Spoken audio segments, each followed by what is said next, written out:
What is good, people? What is good? And tonight should be a fun one. We're discussing the non-controversial Batman v Superman. You know the movie where everyone was fucking crying and bitching and complaining about? Jesus Christ, bro. Like this was the movie that actually led to the downfall of DC Zack Snyder because Warner Brothers were fucking idiots. Idiots. Listening to the loud vocal minority, to the people who just shit on Man of Steel, who were just complaining about Zack Snyder, about how he doesn't understand the characters, about the tone of how it was being too dark. It didn't represent what the characters should be, and blah, blah, blah, blah, blah. And this was the movie that started it all. But it also gave birth to a movement. It also gave birth to a sort of newfound fan base for Zack Snyder and for these movies in general.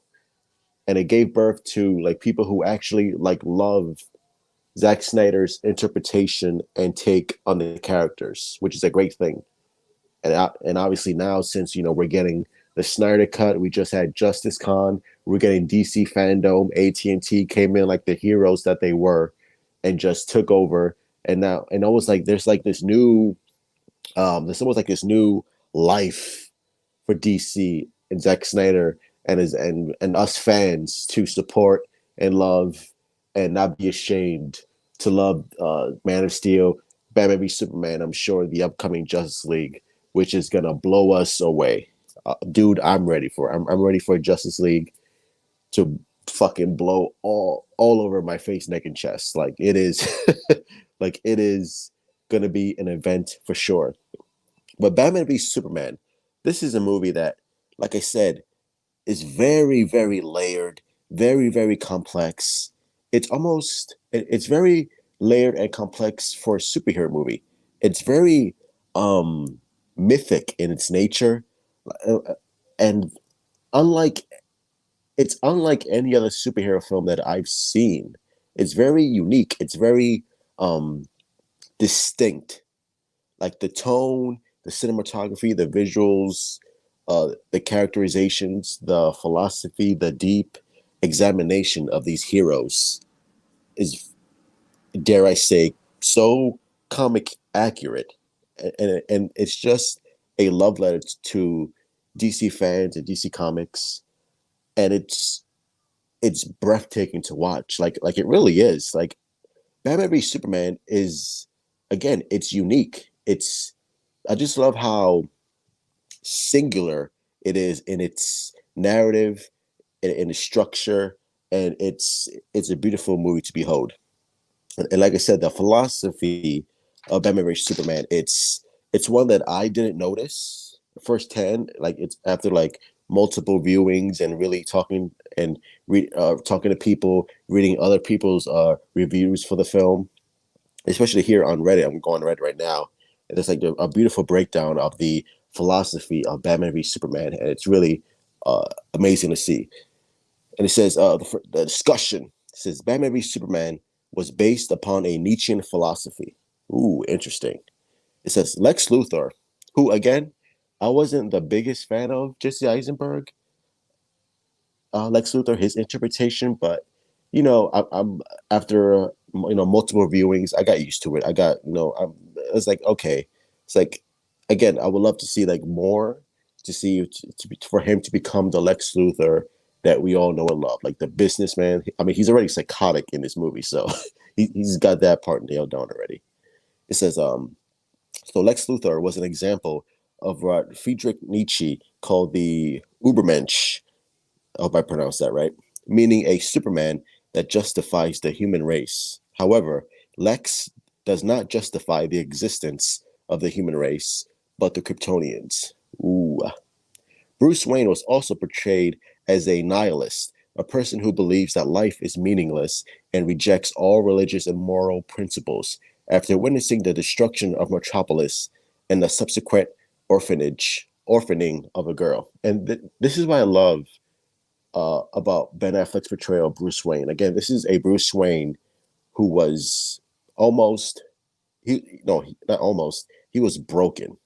Like this was a jaded character who doesn't have anyone but Alfred, who lost his partner Dick Grayson, like the death of Dick Grayson. And this is a character who's been fighting crime for almost 25 years, and it almost amounted to nothing. He has nothing to show for it. And here comes Superman, a god among Earth, who can literally like wipe away crime in less than 10 minutes, basically rendering Ben Affleck's Bruce Wayne to, again, to feel powerless, to feel like he has no meaning, meaning all that he's done, all that he's sacrificed, all that he's lost amounted to nothing because there is a Superman, there is a being who is higher than him, almost uh, emasculating Bruce Wayne himself. It's really interesting. It's a really powerful dynamic to watch. And again, fucking just really delved into it, really like beautifully in BVS. Lex quoted ding dong, the god is dead," was originally attributed to Nietzsche. Lex also quoted power cannot be innocent. This was originally a tenet of the Nietzsche philosophy. Yeah, powerful stuff, man. Again, it's really interesting. Again, like if you break down Batman v Superman, if you watch it like with a new a pair of fresh of eyes, like it's really deep. The creation of Doomsday is an example of Deus ex machina, or God from the machine, since Doomsday was created by Lex, who was a normal human being, physically using science and machinery to match the power of the God himself, Superman. Not to mention, Superman saved Lex from the abomination. After Lex basically almost killed Lois, was kidnapped his mother and was going to burn her alive, and yet Superman saved him despite all that. In the end, we see Superman and Doomsday being killed by the same weapon, the kryptonite spear. In Christian mythology, Jesus Christ was killed with a spear by the Romans. Superman ultimately gave his life for the sins of man, ergo mirroring death of Christ. Almost every mortal in this film is afraid of him due to his capabilities. In the end, Superman is embraced as a hero and a savior. Batman is shown to be cynical of Superman. He is only mortal to have actually defeated Superman, but did not kill him. Their moms have the same name, Martha. I know that's a running joke. We're not gonna get into that stupid shit. He sees Superman, even though immensely powerful, fears for the life of his family in the hands of another man. He sees that just like he himself was helpless when his parents were killed, so was a god. So in the end, this led to the development of a mutual understanding between the two. If this film is pro Nietzsche or not is open to interpretation. Listen, the death of Bruce Wayne's parents, the opening scene of Batman v Superman, where Thomas Wayne says Martha as his final last words, that triggered Bruce Wayne because throughout this whole film, Bruce Wayne is suffering PTSD. Throughout this whole film, he's suffering. He's suffering from that, and when he hears Superman, like basically says "Save Martha," that instantly is a trigger for Bruce Wayne because he instantly sees himself become the same man who murdered his parents. He was going to become a murderer himself. In that instant, he saw what he was going to become. And for the first time, when he saw Superman, he saw an alien beg a human for another human's life, basically. Like for the first time, Bruce Wayne didn't see Clark Kent as his god, as his godlike figure or this powerful weapon. He just saw him as a man for the first time, wanting to save his mom.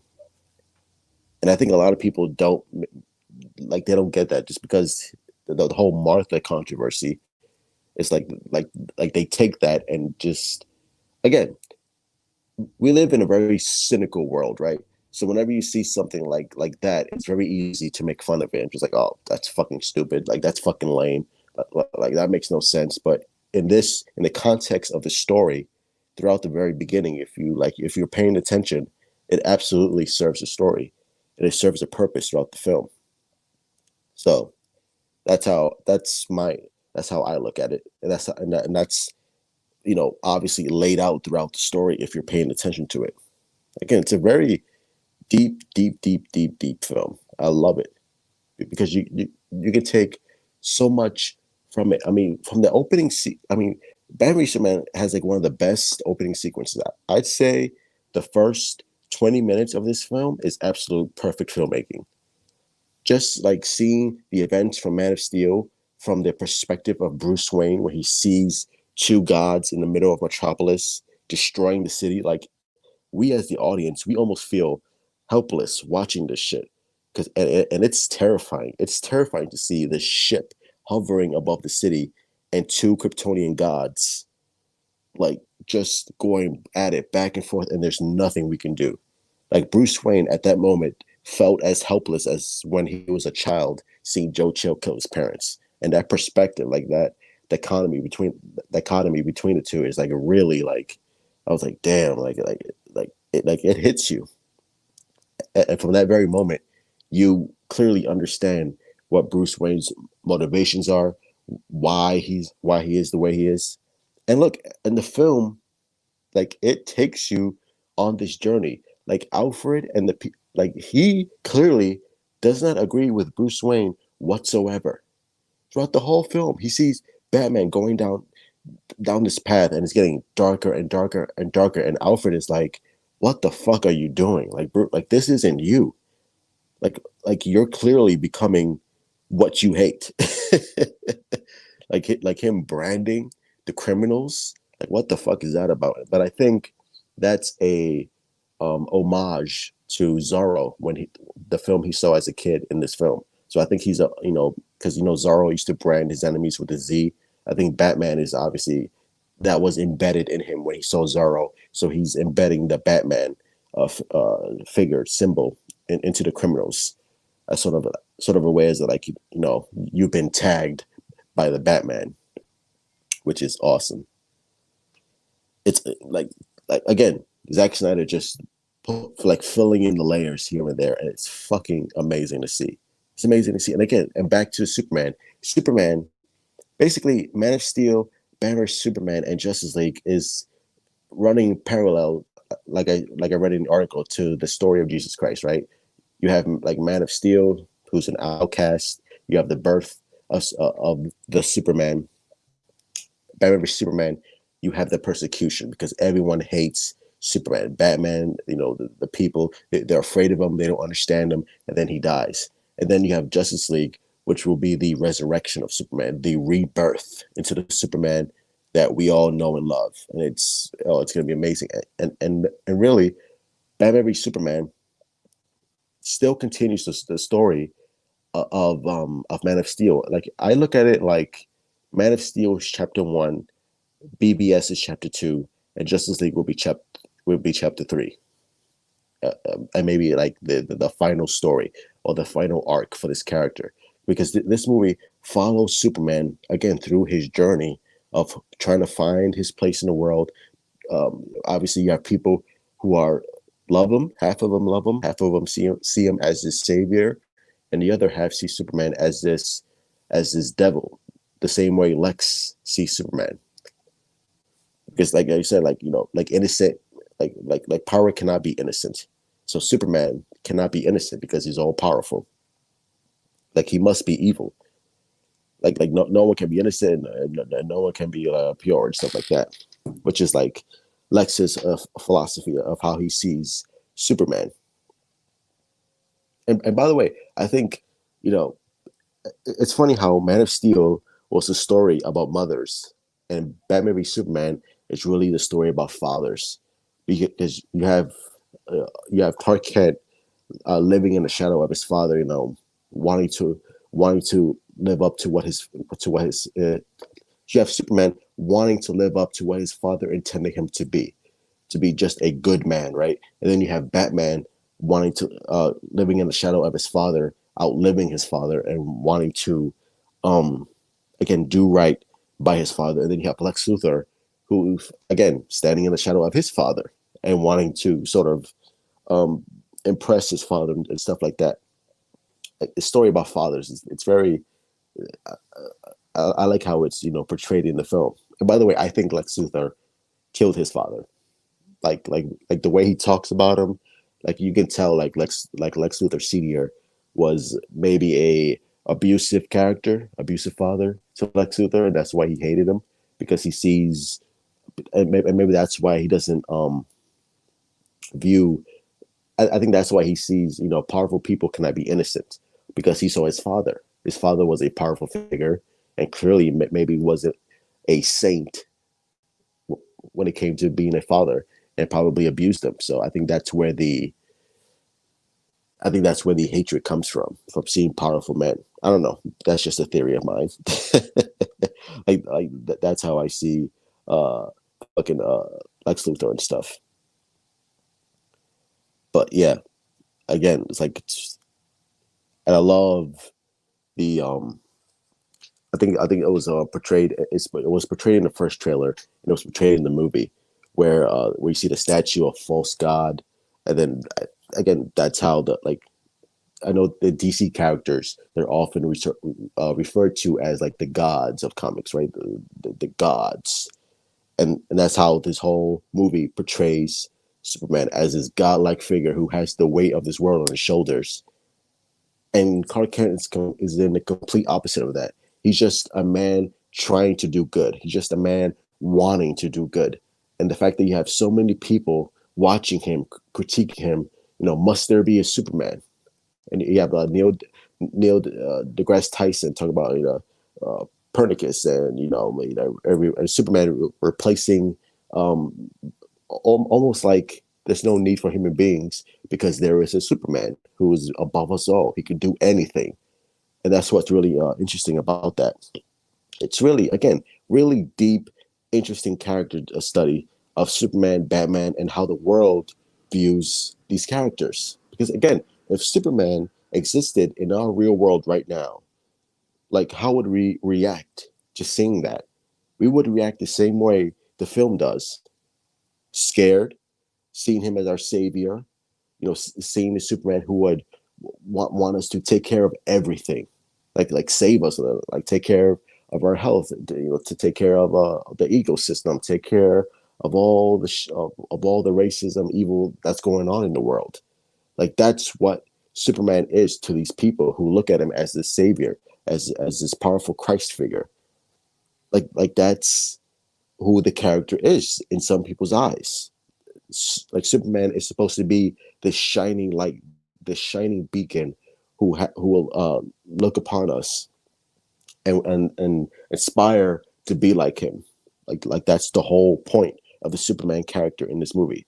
It's the theme of this movie is like man versus God, like what it means to be powerful. Who like what it means to be judge and jury. Is there such thing as can power be innocent? Like is there such thing as being neutral? Again, like so many deep philosophical questions that no other superhero film has even dared to even like ask. Like these are the questions this film is asking us, the audience. And I know like we're so used to seeing Batman, Superman, just fighting crime, like and just going the Marvel route. Like, don't even worry about that. Just have a good time, eat popcorn, drink Coke. But no, like this film wants to delve deeper. This film wants to go in and like ask the tough questions regarding these heroes who's been around for decades and decades. And there's nothing wrong with that. There's nothing wrong. And now we get to the point where the whole Batman kills and stuff like that. Oh man, which is so annoying, so annoying. Listen, throughout this whole movie, from the very beginning, Ben Affleck gives this quote about diamonds are absolute, and what falls is fallen, stuff like that. That's basically Ben Affleck telling the audience that this is going to be a story of a fallen Batman. This is a Batman who's been around for 25 years and has been doing crime, has lost, has sacrificed, has bled for being Batman, has taken away from his life. He doesn't have a life because his life is committed to stopping fighting crime. And the fact that Superman comes in, that puts Batman in a unique position of feeling like he's amounted to nothing. Like all he's done is nothing. Like that's the whole point. That's the whole point of the character. Like Rob, his partner's dead, doesn't have anyone, and he feels useless. Like he feels like he's wasted his life on something that would never end. Like crime would never end. It's a never ending battle. And Ben Affleck just like, and especially when he sees Superman and he sees the destruction and he sees what the world can be like if Superman is unchecked. Like it just drives him. Like okay, like this, like this will mean something. Like my life will have meaning if I can stop this alien creature from destroying the world. And that's the path he goes on. Like that's the path that he wants, that he chooses on, because he's blinded by rage. And I know a lot of people were like, well, since he's the world's greatest detective, why didn't he, research Superman and see if he's a good guy or not? But again, you're not paying attention. He clearly says if there's even a 1% chance that we have to stop him. And there's a line that he says, it says, 20 years in Gotham, Alfred, how many good guys are left? How many stayed that way? So yeah, Clark, Superman, he could be a good guy. He could absolutely be a good guy, but for how long? That's the thing. Like eventually he will change and he will be bad. And that's the whole point. Bruce Wayne doesn't care because he knows, because he has it in his mind. It's like, yeah, okay, well, eventually it's all going to turn to shit. He's going to be evil anyway, so it doesn't matter. Like we don't. I can't take that chance. We cannot take that chance. I have to stop him. That's the whole point. He doesn't care. Bruce Wayne doesn't care if Clark Kent is a good guy or Superman is helping people, because that's not going to last in his eyes, because he's seen good people turn bad, which in this movie, I guess he's referring to Two-Face, who he and Two-Face, Harvey Dent, might have had a relationship. And Harvey Dent was a great guy, and then he turned to Two-Face. So he's seen that. So to him, it doesn't fucking matter. It doesn't fucking matter. And that's the point. Again, you have to listen to the dialogue. Like this is what they're saying. Like again, like there's like really Chris dialogues, Chris dialogues, Chris Terrio's dialogue is really peppered in like these moments where you just have to listen. You have to pay attention, because I know it's really dense for a superhero movie, and it takes multiple viewings to really fully comprehend what they're trying to say. Again, it's beautiful. It's fucking gorgeous. Like again, like if you're on the fence on Batman v Superman, and if you haven't seen the Ultimate Edition, I recommend watching the Ultimate Edition of Batman v Superman and see if it again and look at it with a different perspective. Like if you're one of those people who are like, this is not my Superman, this is not my Batman, stuff like that. Like again, just like comics, there's different interpretations. It's a different tone. It's a unique take on these characters. So I will go into this movie with an open mind. Just go in with an open mind, and and just see it from a different perspective, and see if that helps. See if it changes your mind, because it's a really breathtaking film. It's good.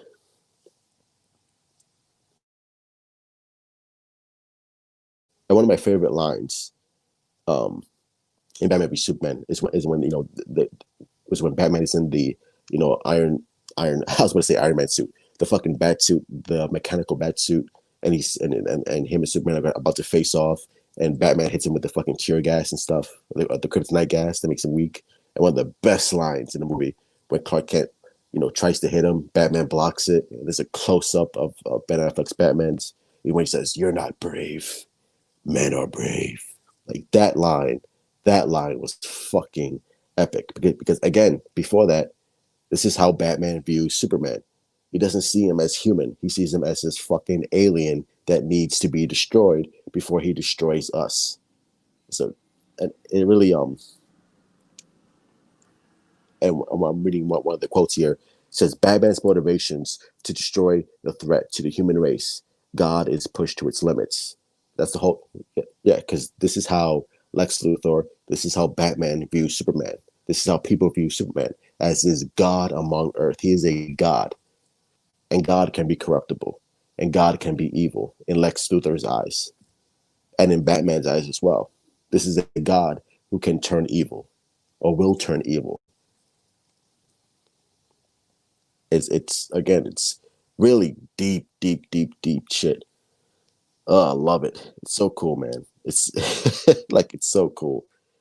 Like it's a great movie. Like it's not. I mean, and the action sequences are amazing. You know, especially like towards the end with Doomsday, Batman, and seeing the Holy Trinity come together. Oh, it's fucking breathtaking to see.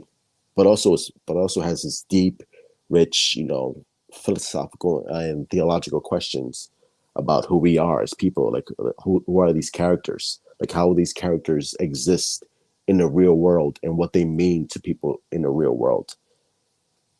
Again, like I said, if you're gonna take a real world approach to these characters, you have to give me real life consequences. You have to give me a real life lens of who these characters are and what they mean to us in the real world. It's fantastic. It's again, it's the movie is visually striking. Like there's a scene.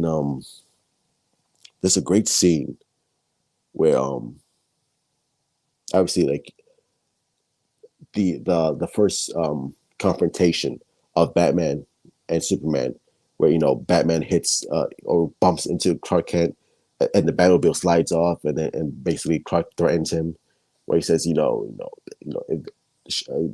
what does he say? Fuck, what does he say? Oh, next time they shine your light in the sky, don't go to it. You know, the bat is dead, bury it. You know, consider this mercy. And then Batman, of course, Batman has the great lines where he says, tell me, do you bleed?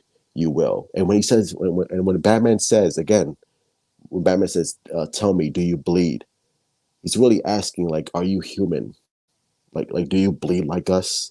Like, what are you? Again, it's like really, there's meaning behind his words. It's not just like a cool one liner. Like, oh, look, that's a fucking cool threat. He's basically saying, like, what are you? Can you feel pain? Like, are you human? And then he says, you will. Then Clark Kent flies off. And again, great scene, but there's also meaning behind his statements. So good. So good. Again, and this is a quote from from one of the reviewers of Batman v Superman. He says, Dawn of Justice is a film about what would happen when our reality is twisted by something we don't understand, which is basically what I've been fucking saying. Would we feel threatened as both Luthor and Bruce did? Would we parade it as heroism or slander it as terrorism? Ooh, again, and this is what makes Batman v Superman so great is asking these philosophical questions that hit home, and I think maybe that's why so many people sort of are afraid or reject this film because they don't want to I don't know I like they don't want to ask these questions or they don't want to feel this way watching a comic book movie. So I think so again, you know, they fear what they don't understand. So since they fear it, they just shit on it because like, oh, forget that. Like I don't want to deal with that, or I don't want to even think about that. Superman fans tell me that the world presented in Dawn of Justice is too dark for the bright, hopeful Superman of the comics. I fear that what is really being said is that our world, our reality, is too dark for any god, and the hubris of man will always find a way to kill it. Ooh, ooh. My man is preaching the gospel right now. That is deep. That is deep. Ugh. Again, like Batman v Superman is just a film that's is a mirror just holding up to our society. Like our society is a lot closer to to Batman v Superman. Like it really is. Like it's almost like It's scary to think about that. Like, yeah, like our world is so shitty that we would treat Superman like that. It's so funny because people will be like, people, the same people who are like, well, I think it's time we have a cheery, hopeful Superman to bring us out of darkness. And yet, if Superman actually existed in our real world, we would treat him like shit. We would treat him like shit. Why? Because we treat each other like shit. Look what we do to each other as human beings. Look at Twitter. Look at Twitter. Look at Instagram. Look at any social media. It's a fucking cesspool. It's fucking disgusting. It's fucking disgusting. And you really want a Superman to exist in our real world? You think we would praise a Superman? Come on, man. Like what are we talking about here? Like you're fucking out of your mind. Like no, we wouldn't. We would shit all over Superman. We would shit all over Superman because we're shitty human beings, and we don't want to admit that. I'm a shitty human being. We're all shitty human beings, and some of us are just trying to get by, are trying to do good, just like Superman is in the entire movie. He's like, there's a quote in this movie, like maybe he's just a guy trying to do good, and that's the whole point. Superman is not this, is not trying to be this godlike figure. He's just a guy. He's just a guy who was raised in Kansas, trying to do the right thing, trying to be a good person. But this world rejects him and won't allow it. Not only it's not only that, it's not only until the end where he sacrifices himself for all of us that we actually finally acknowledge who he is and what he was about. You know, like you don't know what you have till it's gone, and that's what the world is reacting in Batman v Superman. Like, damn, like he was one of the good ones. He was one of the good ones, and we treated him like shit.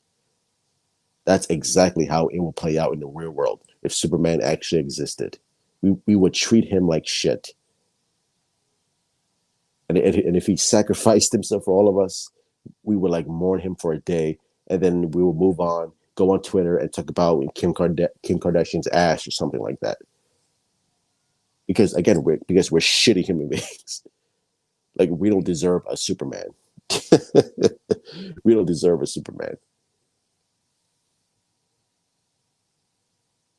And that's the struggle that Superman in this film is going through. Like I'm trying to fucking help these people, and all they do is shit on me and are afraid of me.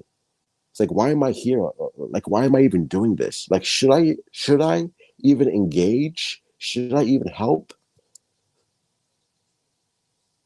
Like, these are the questions, and this is what Superman's journey is all about. This is his arc.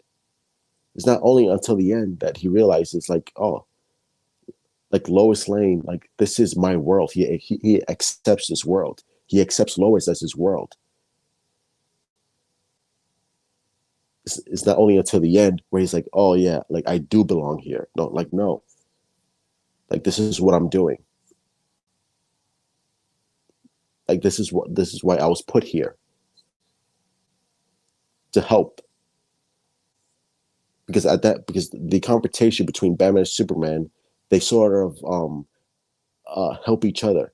You know, Superman, well, Batman, Superman helped Batman by seeing by Batman like seeing the error of his ways of finally accepting Clark Kent as his human and seeing what Batman was going to do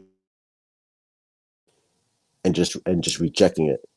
It's like, no, I'm not going to go down this path. Like this is actually a man, and what I was doing throughout this whole time, I was wrong, and I'm going to change. And Superman at that moment realizes that he helped Batman change into a better person, and that gives Superman the ammunition, the to actually like convince him, like, oh, like what I do matters. What Batman does matters. I helped him get through this. They helped each other get through whatever emotional trauma that they were going through, and they continue forward. It's fantastic shit, bro. Like this is like great shit. Like this was, and this is in Batman v Superman. It's not this dour, oh, where everything's dark for the sake of dark and blah blah blah. No, this is a story about struggle, about humanity, and how we can to get and how we can rise up from it, how we can rise through the trauma and move forward as people, as a society, and try to do better for each other. Because in the end, we this is all we have. All we have is each other. And we need to help each other get through this shit, not tear each other down with whatever you're going through. And that's the point Zack Snyder was making in this movie. It's like no matter what you're going through, you can make it. I'm sure we all been through some bad shit, and some of us make it, some of us don't. But we need to try to make it through, and we can make it through together, which is going to be the theme for Justice League, coming together as a family. And this was all set up in Man of Steel and in Batman v Superman. Again, I was about to say fucking Chris Jericho. Chris Jericho is a great wrestler. No, Chris Terrio, Zack Snyder, they did a phenomenal job in telling this story of, and it's not even finished yet. I can't wait to see the end product. But they were telling a story, a phenomenal story. That was in Man of Steel and Batman v Superman, and that's going to continue in Justice League. Again, Dawn of Justice is it's a really, I know some people call it a masterpiece. I'm not gonna go that far, but it's a really, really good film, an underrated film that's now being appreciated more and more and more. I'm starting to appreciate it more and more and more. Like the more I talk about it, the more I watch it, the more I see things that I didn't notice before.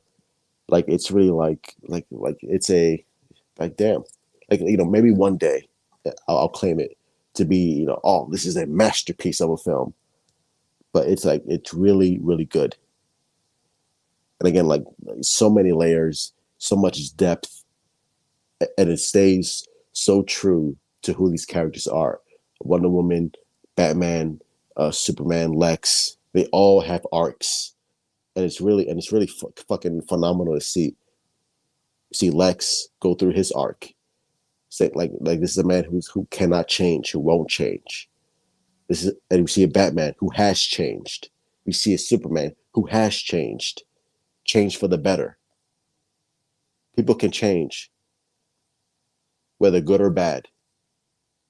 Some people go left, some people go right. And that's life. Just like the movies. And this is what Zack Snyder clearly demonstrated throughout the films. Batman can change. Superman can change. Wonder Woman's a character that fucking left humanity, was done with humanity, and came back when she saw like people were in danger again. And Batman actually and she actually had this I don't know what do you call it, almost like this call to action. It's like, oh, like because she says man made a world that we can no longer live together, stuff like that. And of course Affleck has the great line. It's like, men are still good.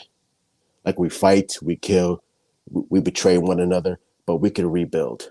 Like we can do better. And this is exactly what Zack,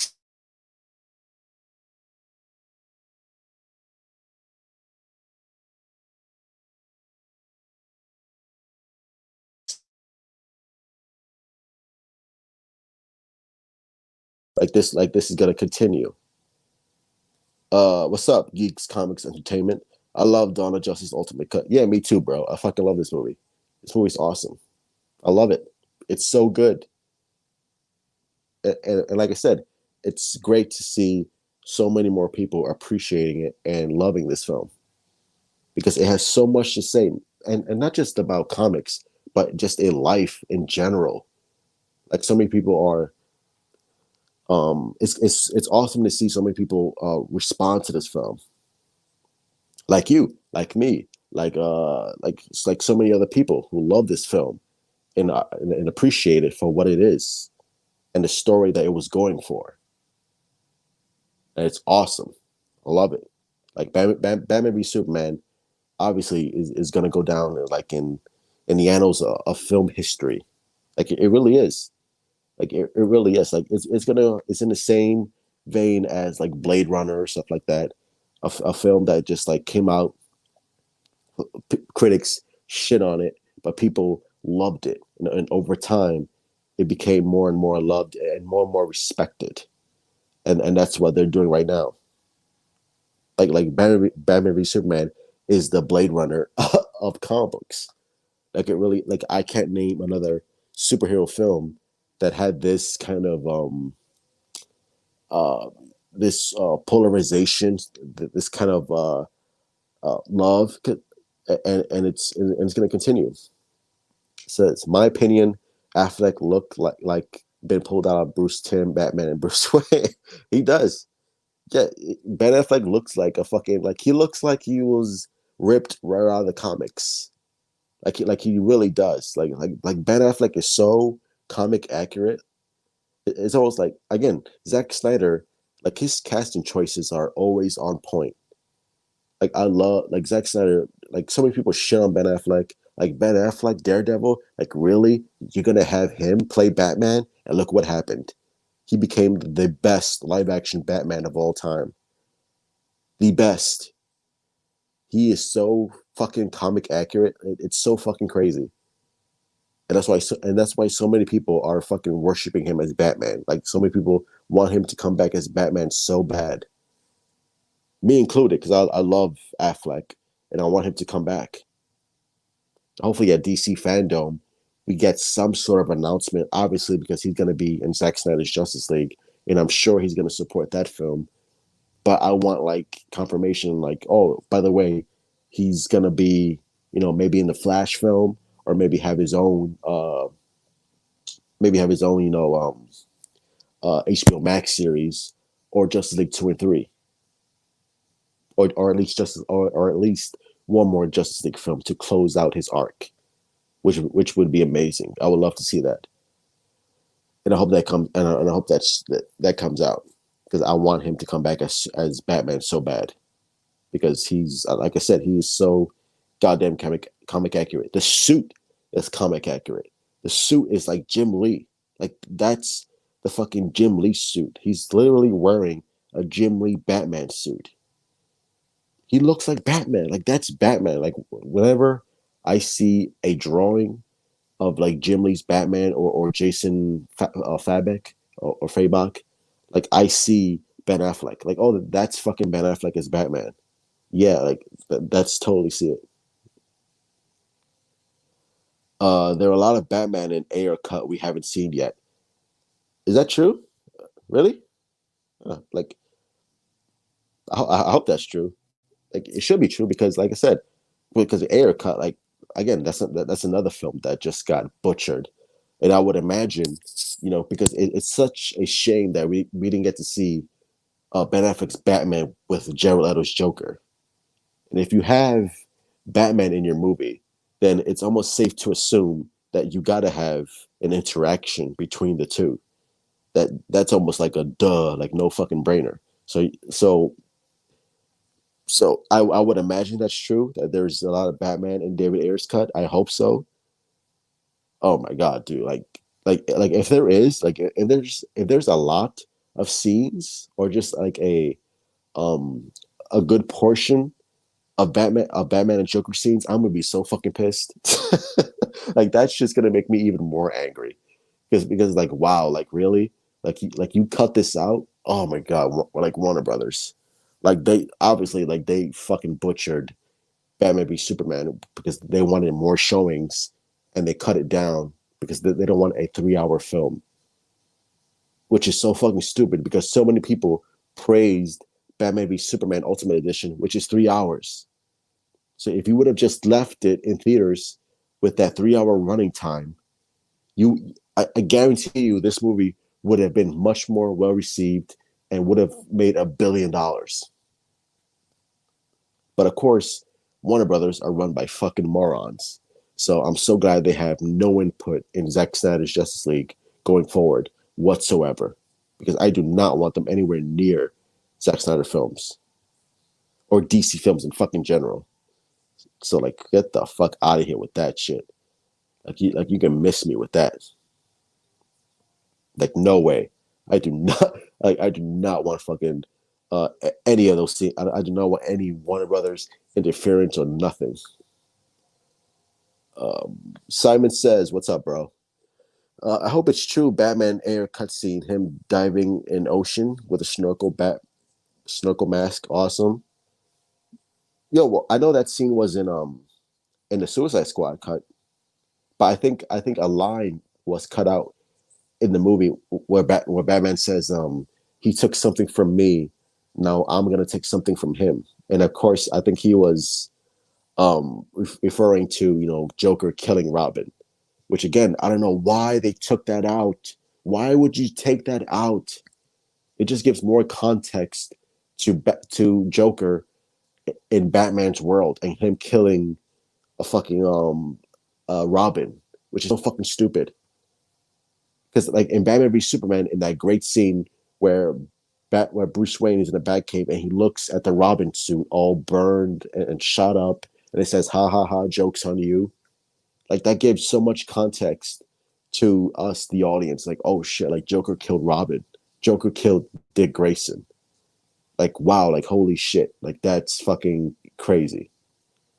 That's crazy. Hunger Games Catching Fire was 4 hours. Really? God damn. Well, I'm not a Hunger Games fan, so I wouldn't know. But like, wow, that's not like on Blu-ray or something. It has to be on Blu-ray, right? Like Hunger Games. Yeah, Hunger Games was never a franchise that I was into. I was just like, nah, like I'm good. Like I saw the first one, I was just like, okay, well, nah, like this is not for me. Like I'm good, bro. Like I'll stick to fucking DC films. It was just never my thing. It was never my thing. But yeah, I mean, of course, Batman v Superman. Like I said, great film, masterpiece. Not gonna call it yet. Not gonna call it masterpiece yet. I need a couple more hundred viewings because I'm always noticing new shit with Batman v Superman. I'm always noticing like little nuances here and there, stuff like that. And I know there's a 4 hour cut. I think Zack Snyder actually said that there's a 4 hour cut of Man of Steel of Batman v Superman. I know there's a 3 hour cut of Man of Steel, but there's a 4 hour cut of Batman v Superman. And we saw like more photos of Clark Kent in his house, and there's a photo of Lois Lane waking up Clark in the bedroom because Clark was sleeping. So there was actually like more scenes with Henry Cavill as Superman. So I would love for that shit to be on like I would love a ultimate edition of Batman v Superman to hit Blu-ray. That would be fucking epic. Like have a 4 hour cut of Batman v Superman, have a 3 hour cut of Man of Steel, and we're gonna have this fucking 5 hour cut of Justice League. Dude, like it's gonna be fucking crazy. BVS Ultimate Cut could have been $1 billion. Yeah, it could have been. Like I said, if Warner Brothers weren't fucking idiots and they would have dropped the 3 hour cut, the Ultimate Edition in theaters, it would have been $1 billion movie. It would have hit $1 billion. I guarantee it. Look at the reception that the Ultimate Cut received. So much more praise. So much fucking better. It was so better. And you just had Avengers Endgame with a 3 hour movie, which made like what, $3 billion or something like that, or $2 billion or close to it. And you're telling me you couldn't release a 3 hour cut of Batman vs Superman, two of the most iconic characters of all time? Are you fucking kidding me, bro? The movie's 3 hours, and yet the story flows so much more better, and the story makes so much more sense, and it actually goes by a lot quicker. as opposed to the theatrical cut, which is all chopped up and edited and just feels weird and it feels longer. Just like, oh, so fucking frustrating, man. So frustrating. That BVS could have been like, so much more uh well respected within the mass general audience when it first came out, and people would have understood it a little easier, and the story would have made sense, and you would have had those repeat viewings over and over and over again. Because like I said, BBS is a very complex film. It has so much layers to it. It has so much depth to the story and characters that you would have wanted to come back and revisit it and notice something different every single time in theaters. It's just like, and the fact that Warner Brothers botched it so fucking bad. It's like, how the hell do you botch that? Like, you have to be a special kind of moron to fucking botch a movie like that. Jesus Christ. Ultimate Cut was number one on the Blu-ray chart for a very long. Yeah, it was. I think it was like what, 5 weeks? It was number one, 5 weeks. So again, what does that tell you? That tells you people wanted to see it. Like it shows you how popular BVS is.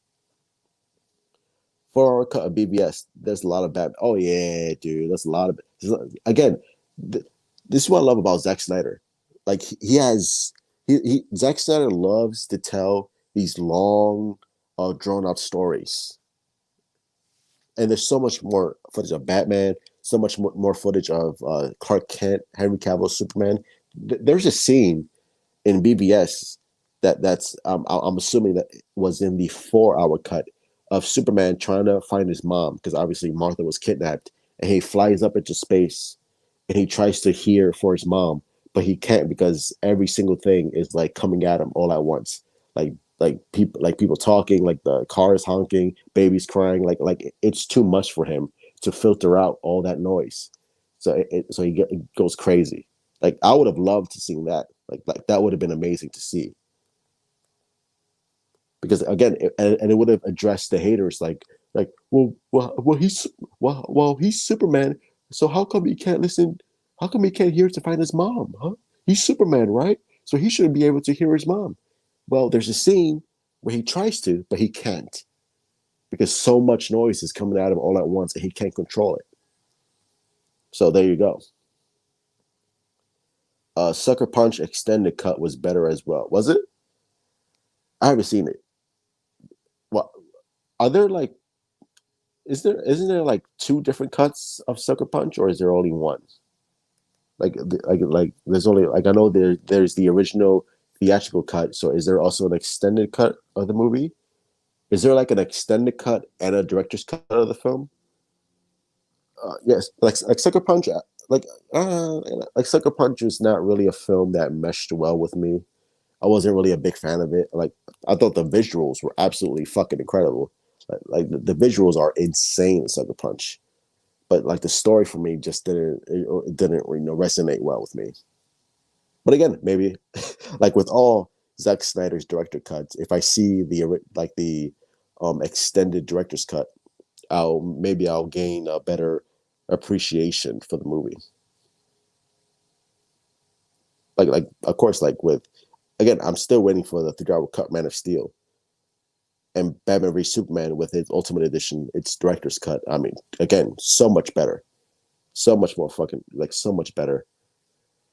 Which is why I'm so excited for Justice League, because obviously it's gonna be like a 5 hour or 4 hour film, and he's gonna put it in a mini series format, so he has more time to draw out these characters, to draw out the story.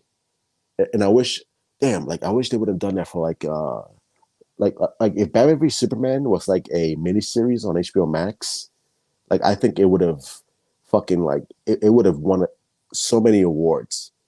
I guarantee you, because BVS, the original cut, is 4 hours, and if they put it in a mini series format, like on HBO Max, dude, like it would have been the best thing ever. Like so many more people would have loved it and appreciated it a lot more. I think it's one extended cut of Sucker Punch. It's been on HBO. Okay, all right.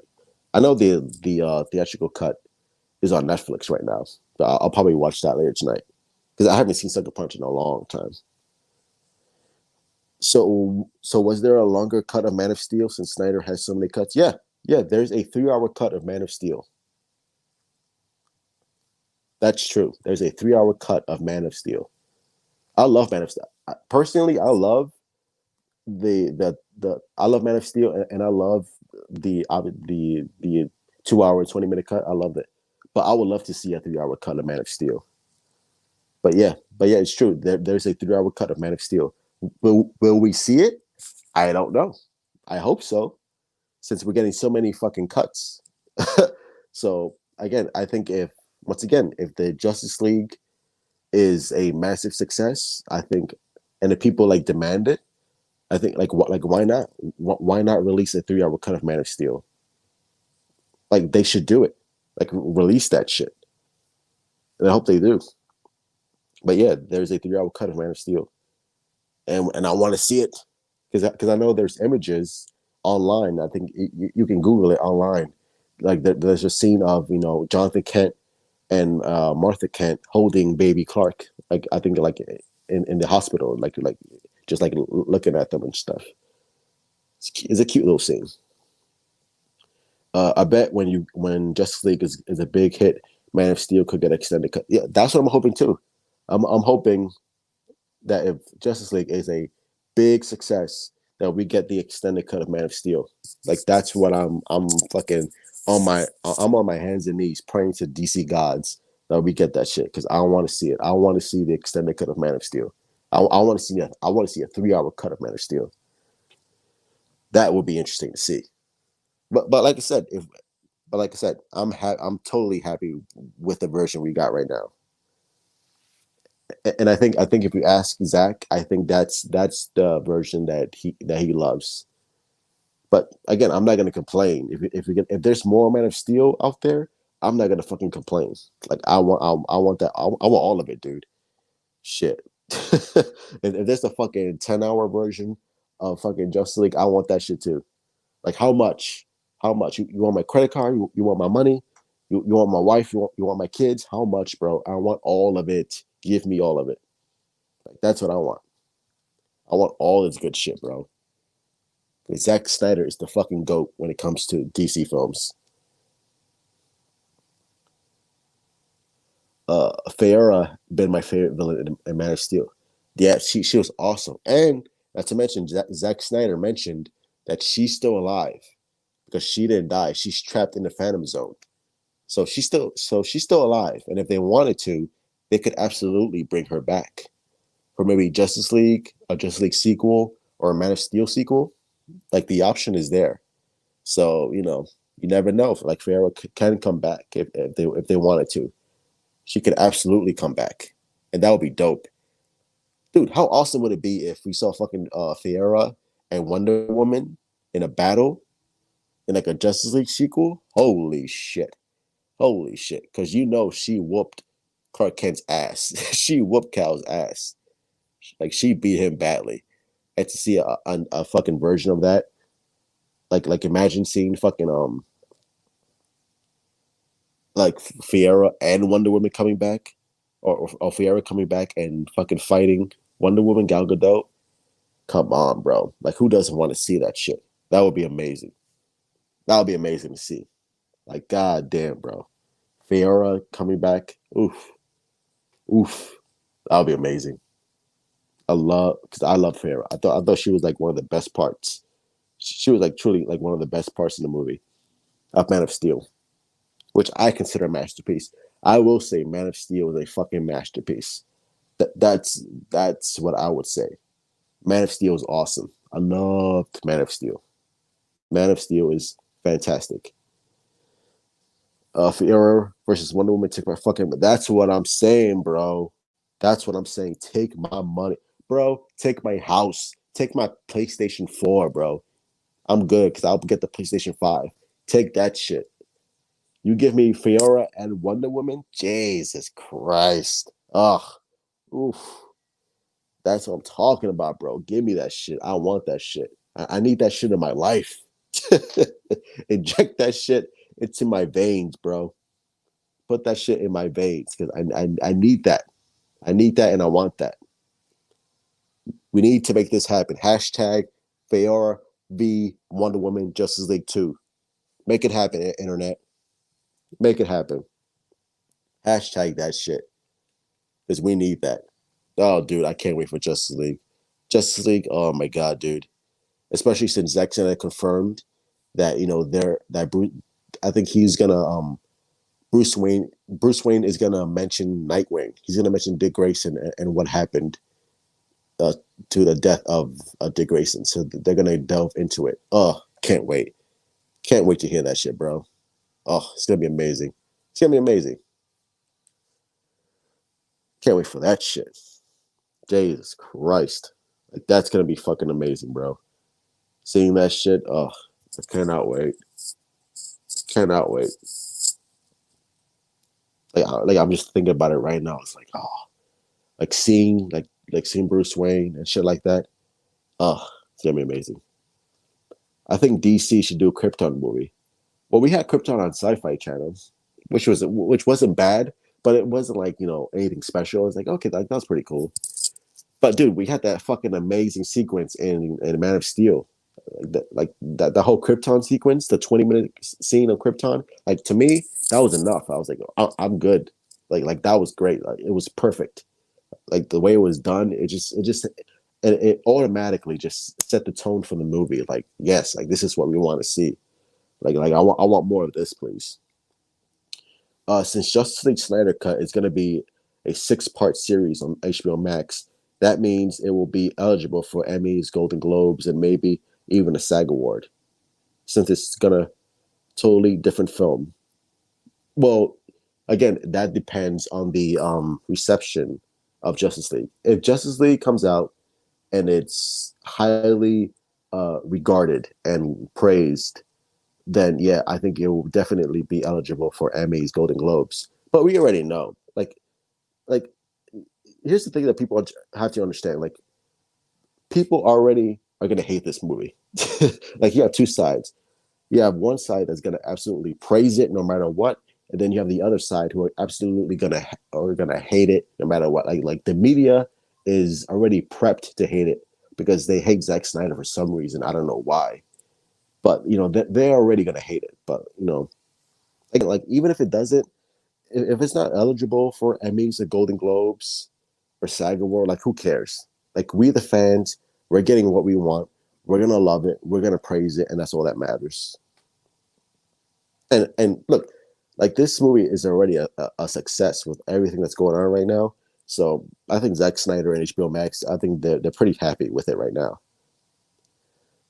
Possible we can do a collaboration sometimes. I really like your thoughts and opinions on DC. Yeah, man, sure. Like, why not, bro? Yeah, that'd be awesome, dude. I love talking. First of all, I love DCU, and I love talking to fans about it. So yeah, that'd be awesome. It would be a real pleasure. Talk about how bad Marvel is. Talk about Marvel being trash because Marvel is trash. Boy, I feel sorry for those Marvel fans. Woo. DC. We got Flash. We got Michael Keaton's Batman. We're getting Justice League. We're getting possible David Ayer's Suicide Squad. We're getting Black Adam. We're getting Shazam. We're getting Wonder Woman. Oof. And Marvel's got what? Shang-Chi. Marvel's got Shang-Chi. They got Black Widow. Oh man. Oof. Captain Marvel too. Trash. Trash, bruh. They got trash. They got nothing. Ugh. Like it must suck to be a Marvel fan right now because all their good shit is gone. Like Captain America done, Iron Man dead. Fucking like they got none right now. No disrespect to Marvel fans, but just like I've always been a DC fan. And again, I loved the first Iron Man. I think it's perfection. Winter Soldier, great. The first Guardians of the Galaxy, I love it. Infinity War, great. Endgame was trash. Iron Man 2 trash, 3 trash. But Marvel has some good hits though. I like Marvel, but a big DC fan. Yeah, me too. I love DC. What about Marvel Comics? Do you like? Yeah, Marvel Comics. Uh, what Marvel Comics did I read? I think I read fuck. Damn, I forgot. Oh, War of the Realms. I thought that was pretty solid. Ultimate Spider-Man, Miles Morales. I thought that was pretty good. Um, Daredevil, the Civil War, which I thought was better than the movie. The comics better than the movie. Um, yeah, I like reading Punisher, Ghost Rider. Like I said, I like Marvel. Like Marvel has some really good stuff, but I'm just more of a big DC fan. But I don't mind Marvel. Like Marvel's pretty cool. Black Panther's pretty good. Yeah, Black Panther. Yeah, Black Panther was pretty good. I just think it was highly overrated and highly overpraised. Like again, it was fine. Like it's a good film, but just the way people were talking about it, like it was like the second coming. I was like, dude, like again, it's a good movie, but it wasn't the best movie I've ever seen in my life.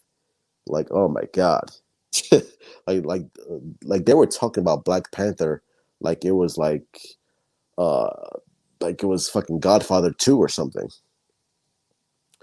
Black Panther was good. Spider Man Far From Home was my favorite. Far From Home was that the first one or second one? Oh, that's the second one, right? I didn't see the second one. Far From Home was pretty good. I like Far From Home. But again, I don't like Tom Holland as Spider Man. I don't like the way they treat Spider Man. Spider Man is basically he's like the king of Marvel. Spider Man is the most popular character in Marvel, and the way they treat Spider Man in the MCU, they treat him like Iron Man Junior, like he's second tier. Like no. Spider Man is like the king of Marvel. Like when you think of Marvel, you think of Stan Lee, and you think of Spider Man. Like Spider Man is supposed to be like the top tier of the MCU and Marvel in general, and they treat him like a sidekick. I don't like that. It's like get out of here with that. That rumor up for Black Panther 2 is gonna have Namor, the Aquaman copy.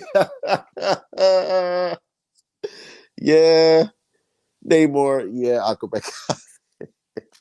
Yeah, it's gonna be interesting. It's like yeah, Namor is just like yeah, like Namor. It's like okay, like cool. I think Namor is a mutant, right? I think he's a mutant, and I know he's like bad in the comics. I think he's like a villain. Yeah, I really don't care for fucking Namor. Just like okay, whatever. Sure. Sorry, bro. I'm on that wave for Wakanda for. Hey, man. Hey, to each his own, bro. It's like again, I like Black Panther. I think it's cool. Like I said, I'm not trashing Black Panther. I just don't think it was like the fucking masterpiece that everyone claimed it to be. But I like Black Panther. That was a good film. But that end fight with Killmonger, come on, bro, that shit was trash. That shit was trash. Like you have to admit that. Like that fight at the end, where there's like it looks like fucking two PlayStation graphics going at it. Oh, that was horrible. Aquaman 2, I can't wait for it. Yeah, Aquaman 2 is interesting because Aquaman doesn't really have any like iconic storyline that I'm looking forward to. Like Superman obviously has the death of Superman, and Batman has so many iconic stories like the Long Halloween, Hush, Court of Owls, Nightfall, and Aquaman doesn't really have that storyline that's like so iconic. So I don't know. It's gonna be interesting to see what kind of storyline that they go for. But I'm excited. Look. I have faith in James Wan. Like James Wan, Aquaman is awesome. I love that fucking movie. So whatever. So as long as James Wan is on board, dude, like fucking, I have all the faith in the world in James Wan, because that first Aquaman movie, like it could have been a disaster, and it's not. It's one of my favorite DCU movies. So I'm like, I'm all for it, bro. Like Aquaman is the shit. Jason Momoa. I mean, Jason Momoa is so iconic as Aquaman that the comics are now referencing his look. Like again, That's Zack Snyder, that's James Wan, and that's Jason Momoa taking the Aquaman character and making him even more popular than he was before. Like, come on, bro. Like, what does that tell you? Where can I reach you so we could set up when we could do a collaboration? You could follow me on Twitter. I'm on Twitter it's at truth31 the. I'm on Twitter, and you can follow me here on YouTube because I think you're subscribed, right? Well, if you're not subscribed, subscribe right now. But you can follow me on Twitter, um, or Instagram. I think I'm on Instagram at the Truth31, Truth and THIRTY1 on Instagram. So you can just follow me there, and I'm on there. So you just follow me Twitter, Instagram, all that good stuff. But yeah, I mean, fucking Aquaman 2 gonna be amazing. Shazam, I'm looking forward to that. Black Adam's gonna be amazing, dude. Like DC fandom, especially with Michael Keaton coming back as Batman. Come on, bro. Like, come on. Come on, DC is on such a winning streak right now that they can't be touched. They can't be touched. Like what's Marvel gonna bring? What's Marvel gonna do? Captain Marvel 2? Come on, bro. Shang-Chi? Come on. Unless they bring out Fantastic Four, which they already fucking destroyed that franchise. Like Fantastic Four, I don't think anybody's looking forward to that. Or the X-Men. Like those are your heavy hitters. Fantastic Four and X-Men. Like that's all you gotta bring. Like that's all you have. Because you don't have Captain America, you don't have Iron Man, you have Scarlet Witch. Like really? Like does anyone care about Scarlet Witch? You have Falcon and the Winter Soldier. Okay, but again, we've seen that already. So, like, what do you have? Loki TV show? Like really? Like, dude, like Loki's like I'm tired of Loki. Loki's not interesting at all. Or Doctor Strange. Doctor Strange is the only one I'm looking forward to because Doctor Strange is actually cool, and they got my boy Sam Raimi who directed the best Spider-Man ever, Spider-Man 1 and 2. I mean, again, that's the only one I'm looking forward to. Zack Snyder did tease the multiverse in Grayson. Yeah, well, he called it like the Snyder. You're entering the Snyderverse. It's gonna be the Snyderverse on HBO Max, which is essentially what it is, or the Elseworld storyline. He called it Elseworlds, which would be pretty cool. So yeah, I mean, which makes sense because again, just broadening the world. Like in DC Comics, you have the multiverse, just broadening the world in live action form. You have the DCEU in theaters, or DC whatever you're calling it, and then you have Zack Snyder's Justice League on HBO Max, like with a Cyborg, Justice League, all that good stuff, or newer characters that we don't know about. Oh, we're gonna have Justice League Dark on HBO Max, so that's gonna be amazing. So again, it's just so much good shit coming our way.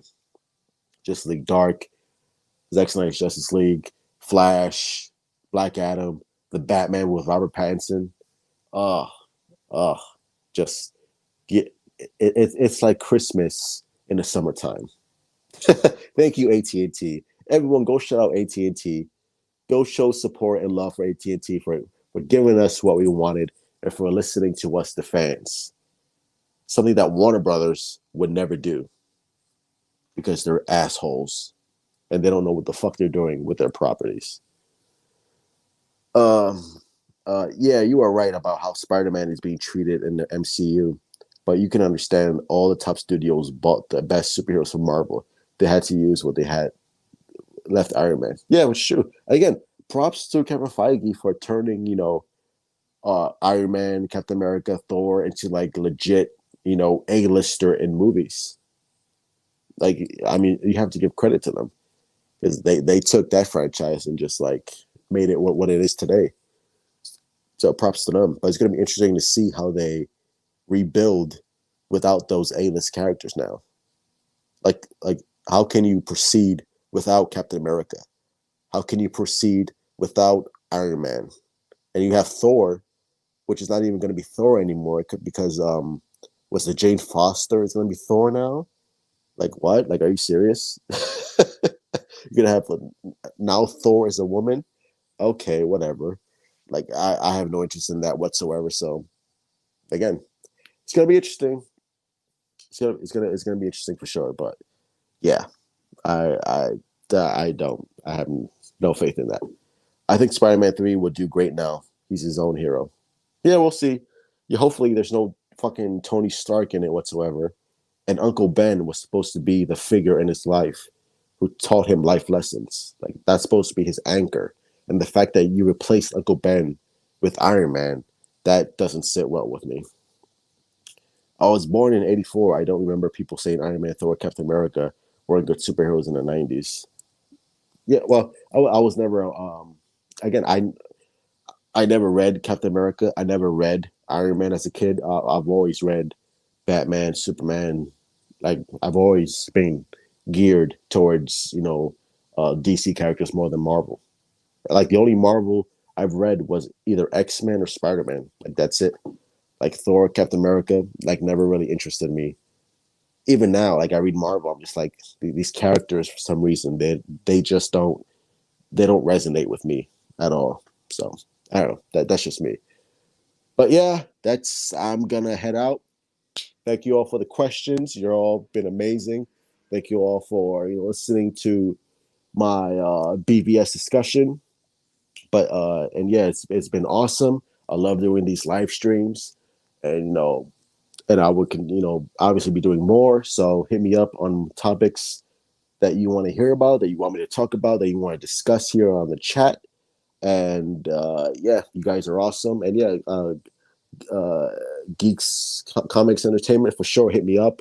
We'll do a collaboration.